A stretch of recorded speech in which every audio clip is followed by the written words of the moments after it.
Idan kana so kai bacci cikin kwanciyar hankali to ka farka, ka san miyagun laifukan da ake aikatawa kusa da kai. Yau ne a garin Baizag, wani shiga da ba taɓa samun mai armashi irinsa ba ya faru.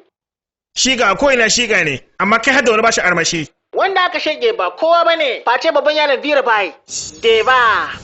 Shi kuma mashekin ba su gurgule shi ba alburushe shi ba, da lantarki ya amfani ya lantarke shi har zuwa barzahu. Yar kalamar jayayya za ta ke jefa rayuwarka cikin cakwakiya. Lallai ka kula, ina gaya ma, mashekin baya buƙatar kulki ko bindiga ko wuga bare bom. Ka sani lantarkin gidanka ya ishe sa, ba tare da ka sani ba, cikin 'yan daƙiƙu kaɗan za ka ji ka barzahu. Ta yi mashekin na gefenka. Amma ba lalle ka sani ba.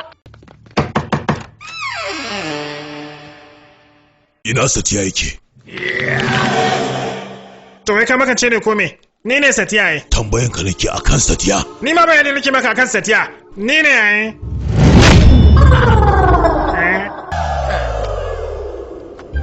Yalla bai. Harshe na mara lazami ya faɗi wasu kalaman banza. Yalla bai kaka bari su kai ga zuciyarka.